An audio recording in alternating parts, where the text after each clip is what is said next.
Cela vous est-il déjà arrivé d'avoir eu un logiciel sur votre ordinateur, de ne plus en avoir eu besoin, vous l'avez désinstallé, voire même désinstallé avec un désinstalleur qui efface toutes les traces, et 2, 3, 4, 5 ans plus tard, vous dites « Ah, il était pas mal ce logiciel, mais c'était quoi déjà ? Ah, je l'aurais bien réinstallé, mais je me souviens plus. » Et si la recherche Google ne donne rien, eh bien voici la solution de secours, on va fouiller dans les historiques de notre ordinateur. Et même si vous avez utilisé un désinstalleur, on va pouvoir retrouver cela.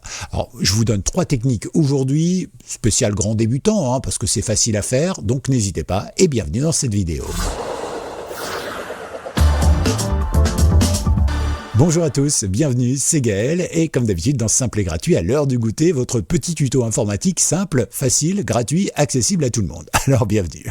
On va tout simplement découvrir cette jolie histoire que je vais vous raconter dès maintenant. Il était une fois un youtubeur qui n'assume pas forcément son métier youtubeur, parce que c'est pas un métier, mais qui globalement reçoit des commentaires sur ses vidéos. Ce type-là, c'est moi, c'est ma vie, mon expérience. Et j'ai des gens fidèles évidemment qui en commentaire posent des questions sur les logiciels que j'ai proposé. Mais de temps en temps, on me dit, tiens, ce serait intéressant de parler de ça, ou tiens, est-ce que tu peux me donner une info là-dessus, etc. Ce qui emmènera d'autres sujets, ce qui est plutôt sympa. La question du jour, elle vient tout simplement d'un habitué que je remercie parce qu'il a toujours des questions pertinentes en général. Mais là, il m'a bien embêté. Alors, qu'est-ce qui s'est passé ? En réalité, vous voyez qu'autour de ma souris, j'ai un petit curseur avec un petit rond tout autour. Bon, aujourd'hui, il est vert, mais du temps de la vidéo où ce monsieur a vu la vidéo et m'a posé la question, il était bleu. L'avantage de celui qui était bleu, c'est que quand je cliquais, je pouvais zoomer automatiquement sur l'endroit où je cliquais. Si je voulais cliquer ici sur mon fichier, par exemple, ça zoomait automatiquement sur l'endroit où ma souris était. Et du coup, vous pouviez voir tout simplement comment ça fonctionne. Donc ça, c'était plutôt bien parce que pour les tutos, ça permettait de le voir. Le seul truc, ce qu'il faut prendre en compte, c'est que moi, il y a 2 choses. La première, c'est que les vidéos sont faites à l'avance. Pourquoi ? Parce que ma vie privée, mes empêchements de santé ou tout simplement mes empêchements professionnels n'ont pas perturbé votre habitude de retrouver toutes ces vidéos. Voilà. Et puis c'est ma vie privée, c'est pas la vôtre. Et je pense que vous en avez rien à faire que j'ai pas pu faire la petite vidéo du jour parce que mon chat a mangé mon médicament. Peu importe. Mais globalement, vous comprenez bien que voilà, ma vie privée, c'est ma vie privée, vous en avez rien à faire et donc je veux pas vous embêter avec ça. Et pour ça, forcément, je fais mes vidéos à l'avance, comme ça j'assure mon rythme quoi qu'il arrive. Donc ce logiciel, avec autour du curseur de ma souris, je l'avais désinstallé. Et comme je suis un professionnel et un habitué aussi des choses bien faites, je l'ai désinstallé avec un désinstalleur efficace dont je vous ai déjà vanté les mérites plusieurs fois. Donc voilà. Ce qui veut dire qu'un désinstalleur, normalement, c'est un logiciel qui vous permet de désinstaller vos autres logiciels, mais qui, normalement, efface aussi toutes les traces. On va revenir justement tout à l'heure sur ce qu'est un logiciel qu'on désinstalle. Donc, la question est, comment faire pour retrouver des traces quand on a désinstaller son logiciel et même pire quand on a effacé toutes les traces. C'est le sujet de cette vidéo et je vais vous montrer comment j'ai retrouvé le nom de cette vidéo ou plutôt de ce logiciel dont la personne me demandait les choses. Parce que moi je suis du genre à pas avoir de vraie mémoire là-dessus. En tout cas, peut-être parce que pour moi c'est pas très important. En tout cas, quoi qu'il arrive, la première chose, c'est peut-être déjà de vous dire que vous devez vous abonner. Faites-le maintenant, comme ça, vous n'oublierez pas de trou de mémoire. À quoi ça sert ? D'abord, c'est gratuit. Ensuite, comme ça, vous ne manquerez aucune des prochaines vidéos et j'en ai prévu des sympas pour vous. Et puis, n'hésitez pas non plus parce que ça booste l'algorithme et ça permet à YouTube de savoir que cette chaîne vous plaît et qu'elle est bien. Merci. Première chose que nous allons voir ensemble, c'est comment ça se passe quand on installe et désinstalle un logiciel. Quand vous installez un logiciel, en réalité, vous installez un programme. Donc, en gros, vous cliquez sur le logiciel, il va copier des fichiers dans, par exemple, ces programmes files sur votre disque dur. Il va copier des fichiers, des dossiers, des tas de choses, ok. Et puis ensuite, il va mettre des informations, souvent de configuration et tout ça, dans un autre dossier qui s'appelle AppData, qui n'est pas toujours effacé lors de la désinstallation classique par Windows. Et puis, il va rajouter des choses dans ce qu'on appelle la base de registre, l'annuaire entre guillemets de votre ordinateur, et donc tout ça va faire en sorte qu'on va avoir plein de traces et que ça va permettre de retrouver les informations. Sauf que si vous êtes comme moi et que vous utilisez un désinstalleur pour désinstaller les choses, je vous mets d'ailleurs le lien vers 2 désinstalleurs très efficaces, a priori gratuits et bien sûr qui vous permettront de faire tout cela aussi de manière très simple. Je vous mets ça dans la description, n'hésitez pas à y faire un petit tour. Mais globalement, ça, ce désinstalleur, il va supprimer les dossiers qui sont dans AppData, en principe. Il va aussi supprimer, tout ce qu'il y a dans Regedit, la base de registre, donc dans votre répertoire. Et puis, il va aussi supprimer tout ce qu'il y a dans dans nos dossiers de ces programmes files, etc. Donc, en principe, il y a plus de traces. Sauf que, on oublie une chose, ce sont les logs. Qu'est-ce qu'un log? Un log, c'est un petit fichier qu'il y a sur quasiment tous les logiciels qui va enregistrer ce que vous faites en permanence. Quand je dis enregistrer, c'est par exemple, tiens, le logiciel s'allume à telle heure. Tiens, le logiciel a enregistré un fichier à telle heure. Tiens, il y a eu ci. Tiens, il y a eu cette erreur qui est apparue, etc., etc. Ce qui fait que, par exemple, n'importe quel personne, quand vous développez un logiciel, vous demandez en général à la personne de dire tiens, tu as eu un problème, envoie-moi ton log. Et avec le log, on va avoir donc un petit peu l'historique d'utilisation. En général, on garde les 3-4 dernières utilisations et on va voir en fait ce qui se passe directement au niveau technique sur ce logiciel et pourquoi ça n'a pas fonctionné. Comme ça, on sait que vous avez cliqué sur le menu puis quitter et que ça n'a pas quitté et qu'au contraire, ça a ouvert une fenêtre d'erreur ou ça a fait crasher l'ordinateur. Donc vous voyez que tout ça, ça va permettre aux développeurs de pouvoir le faire.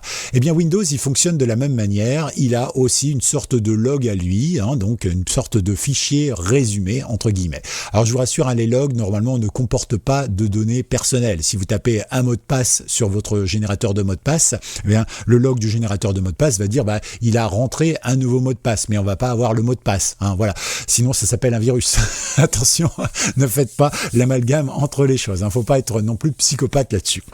Ceci dit, c'est vrai que ça peut aider dans certains cas. Donc là, ce qui se passe, c'est que Windows garde toutes ces informations dans ce qu'on appelle l'observateur d'événements. Bon, parfait. Pour l'observateur d'événements, on va le retrouver ici, en tapant observateur là, d'événements. Vous cliquez dessus. Une fois que vous y êtes, vous avez une fenêtre qui s'ouvre ici et vous avez évidemment plein de journaux et d'événements que vous allez pouvoir regarder, observer, surveiller ou ce que vous voulez. Ici, ça va vous permettre de voir les applications, Windows, etc., les abonnements, ce que vous voulez sans aucun souci. Nous, on va aller dans les observateurs ici de Windows. Voilà. Une fois que c'est fait, on va aller dans Applications. Pourquoi ? Parce qu'en fait, on ne va pas dans journaux des applications et des services parce qu'en réalité, notre programme a été effacé. Ce qui fait qu'on est obligé d'aller chercher dans Windows ce qu'il s'est passé. Windows, c'est un petit peu le réceptacle. C'est un petit peu comme si on passait un coton-tige au fond d'un verre, par exemple. Même si on a bu tout ce qu'il y avait à l'intérieur, en passant ça et en passant, par exemple, au spectromètre de masse ou n'importe quoi, on va pouvoir retrouver ce qu'il y avait à l'intérieur de ce verre avant. Et parfois même, on peut retrouver aussi quelle marque de liquide de vaisselle on a utilisé. Bref, vous voyez, c'est un petit peu le même principe. Donc ici, on va dans Applications, Journaux Windows, Applications, et une fois que c'est fait, on se retrouve sur un tableau. Alors regardez un petit peu le tableau, la partie du haut. Vous avez une partie qui est Applications ici, qui vous donne des informations, mais aussi, par exemple, si vous descendez un petit peu, vous devez avoir des erreurs, des avertissements, des choses comme ça. Vous avez une partie qui concerne tout ce qui est date et heure. Vous avez une partie qui est source. Alors, les sources, vous voyez, c'est Edge, voilà, le système, etc., etc. Ce qui fait que c'est pas très précis et on n'a pas vraiment l'information. Ici, on va pas avoir, on a installé ou désinstallé tel logiciel, ça va pas se passer comme ça, c'est un petit peu plus poussé. On va voir ça dans un instant. Donc, nous, on va se servir à la fois de l'information, puisque c'est le type information qui nous intéresse. Ce qui nous intéressera, c'est aussi la source, et ce qui nous intéressera, c'est aussi l'idée de l'événement. L'idée, c'est un numéro qui va nous permettre tout simplement d'être associé à une manipulation. Par exemple, nous on va utiliser le 11707 ou le 11708 qui concerne l'installation ou la désinstallation des logiciels. Donc quand on va avoir ces éléments-là, on va pouvoir les retrouver. Et puis enfin, ici la catégorie de tâches, je ne sais pas trop à quoi ça sert celle-ci, c'est bien souvent marqué aucun tout le temps. Donc voilà, c'est vrai qu'il n'y a pas grand-chose en général. Bon, vous avez parfois un petit commentaire. Alors, Vous remarquerez aussi, comme moi par exemple, que vous en avez énormément, des trucs comme ça, voilà, donc là, il y en a des milliers, voire peut-être une dizaine de milliers, on n'a pas le décompte exactement. Ah si, ici, j'en ai 16 384 éléments, donc c'est gigantesque. Comment je vais retrouver mon logiciel désinstallé là-dedans ? Eh bien en réalité, il n'y a pas de souci. Vous allez voir, c'est très simple. Ce qu'on va faire dans un premier temps, c'est aller à droite. Et à droite, on va aller ici dans filtrer le journal actuel. Alors ça, c'est ce qu'on va faire. Mais si jamais vous avez prévu de le faire très souvent, vous pouvez créer une vue personnalisée qui vous permettra, eh bien exactement avec les mêmes propriétés que l'on va utiliser dans le filtre, d'avoir ici une vue qui va s'ajouter et qui va vous permettre à tout moment de pouvoir bien cliquer dessus et ne pas avoir à refaire les réglages. C'est vous qui voyez. Donc moi, ce qui m'intéresse ici, c'est de filtrer le journal actuel. J'arrive sur une nouvelle fenêtre où j'ai filtré, j'ai quelques possibilités ici, et ce qui nous intéresse, nous, c'est la source des événements. Comme je vous le disais, ici dans la source des événements, on va simplement chercher MSI Installer. Je clique ici et ça y est, c'est validé. Il n'y a pas de souci, donc on est bien là. Parfait. Ensuite, ce qu'on va pouvoir faire, eh bien, c'est lui dire que nous, on cherche dans les informations. Parce que ça sert à rien de chercher dans les avertissements, dans les erreurs, dans les choses comme ça. Donc, on va cliquer ici sur informations. Et donc, quand on y va, en fait, on retrouve donc ici les informations. Et ici, on recherche simplement le MSI Installer. Parfait. Donc là, à partir de là, on a nos deux données et on va pouvoir filtrer. Nickel. Et à partir de là, vous voyez que je me retrouve juste avec les informations, je me retrouve juste avec le MSI Installer et ici j'ai tous mes idées de l'événement. Parfait. Et vous voyez que déjà, j'en ai plus que 1042 au lieu de 16 000 de tout à l'heure. On va encore affiner parce que nous, ce qui nous intéresse, c'est les installations, les désinstallations et tout ça. Donc, pour ce faire, eh bien, on va utiliser 3 codes, les codes de l'événement. Alors, on peut bien sûr les filtrer ici directement par événement, par idée d'événement, mais en réalité, c'est un peu galère peut-être de faire ça. Autant réduire la liste pour en avoir que ceux qui nous intéressent. Pour ce faire, on va retourner sur filtrer ici le journal actuel. Et on va aller ici dans, par exemple, tous les événements ID. Ici. Premier événement, donc on va cliquer dessus et je vais mettre 11 707. Je vais mettre virgule 11 708.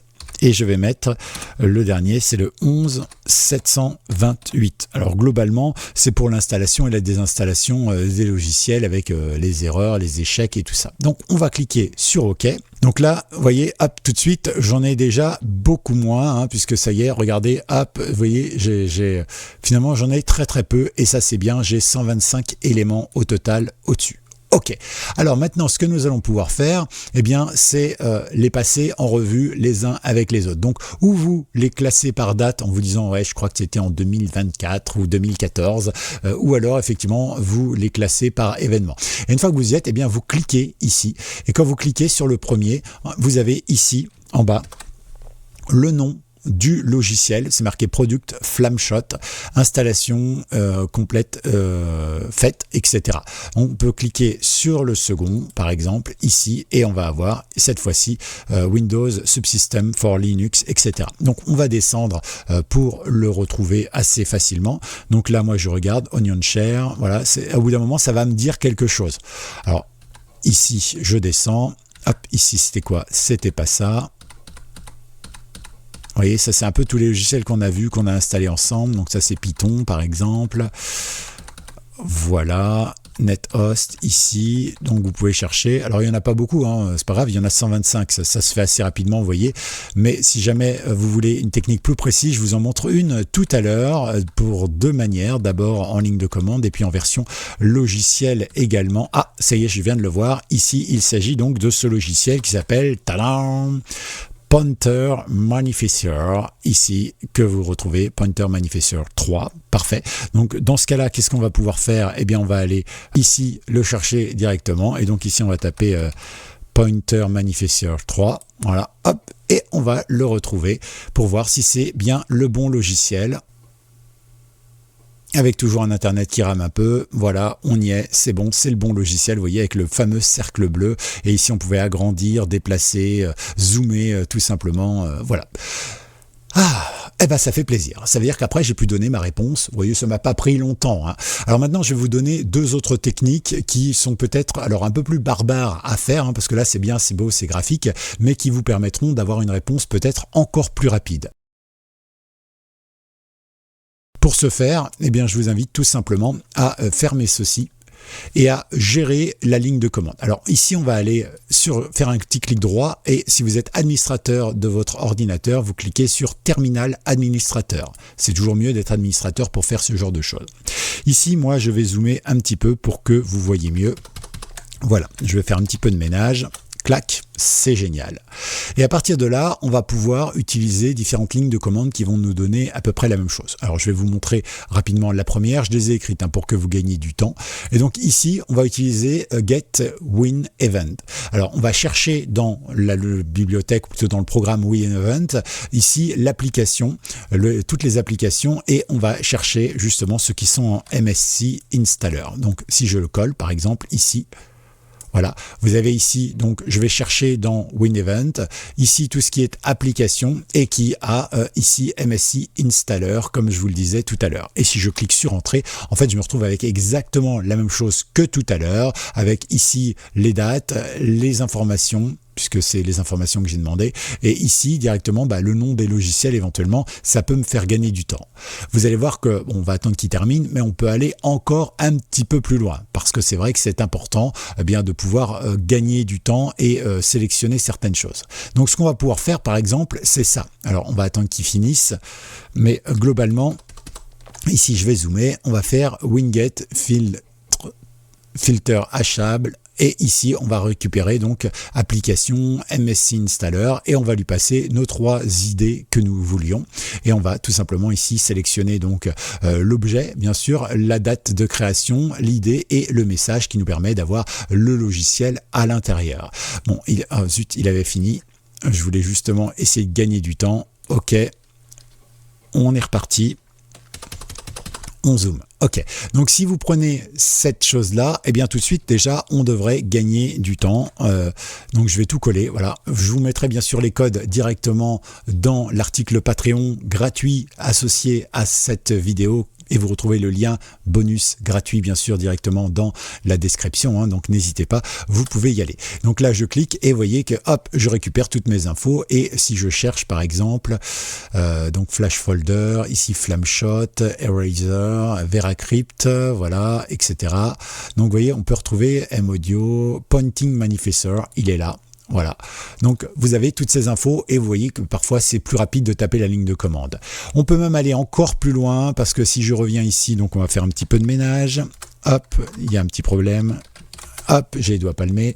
Eh bien, vous pouvez carrément, par exemple, choisir de sortir l'information directement dans un fichier texte. Donc, on prend exactement la commande que l'on avait avant, ok, et on lui rajoute un petit bout de ligne de code. Voilà, ce petit bout de ligne. On va baisser ça, pas très ergonomique aujourd'hui. Eh bien voilà, ce qui va se passer, c'est que donc ici, tout ça là, c'est la même chose que tout à l'heure. Et on va lui rajouter que ici, on va vouloir sortir le résultat directement dans un fichier qui va être dans ces résultats mscinstaller.text. Ok, donc je fais ça, j'appuie ici sur Entrée, il exécute et voilà, c'est fait. Donc ça ne devrait pas avoir pris trop de temps. On revient ici et j'ai bien ici mon résultat avec ici hop, les informations que je cherche. Et c'est peut-être plus facile pour le chercher, je viens de le voir.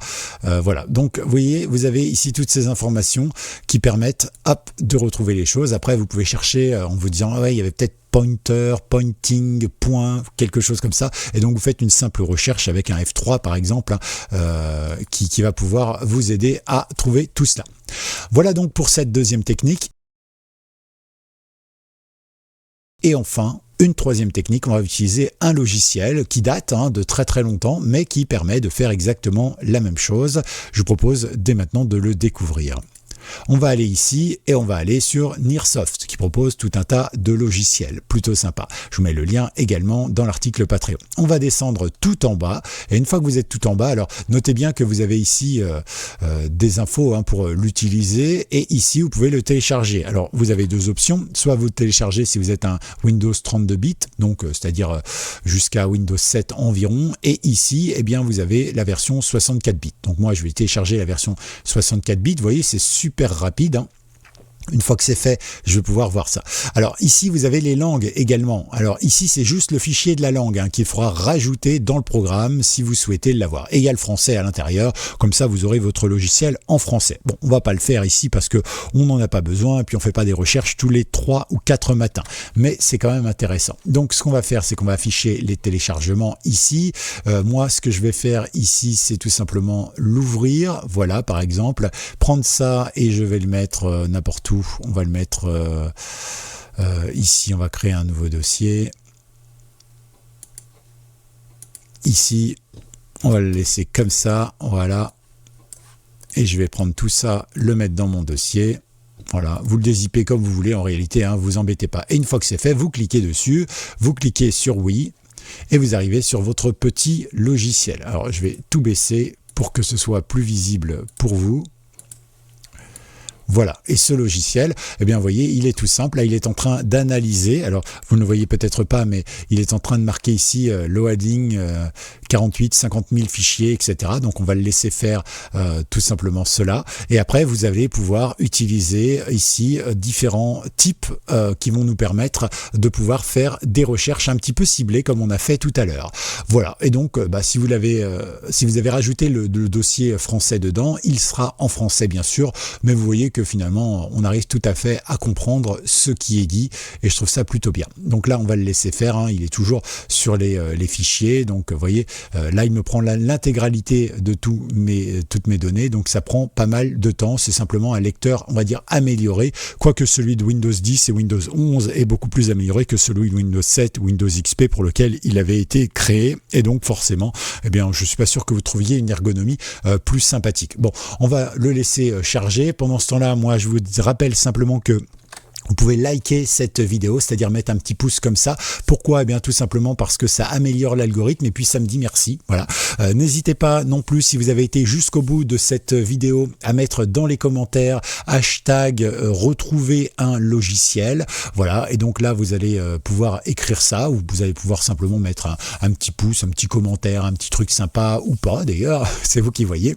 N'hésitez pas non plus, si vous avez des questions sur ce logiciel ou sur une autre question qui vous tarabuste ou un problème ou une recherche de logiciel ou quoi que ce soit, voilà, ça me donne des idées de vidéos, ça me donne la suite. J'essaye de répondre à tout le monde. Alors vous êtes très très nombreux, du coup parfois ça prend un peu de temps, mais globalement ça devrait aller quand même. J'essaye de répondre au maximum. N'hésitez pas non plus à regarder dans la description de cette vidéo, vous avez tout un tas de liens, de tutos déjà vidéo gratuits et tout ça, et puis un lien vers l'article Patreon. Donc c'est un article qui est sur la plateforme de Patreon qui est 100% gratuit, cet article bien sûr, dans lequel vous allez retrouver les différents codes que j'ai pu vous proposer, les différentes analyses et tout ça. Donc voilà, n'hésitez pas si vous voulez des informations, je pense que ça peut être sympa d'aller les chercher là-bas. À tout bientôt, c'était Gaël sur Simple et Gratuit. Ciao.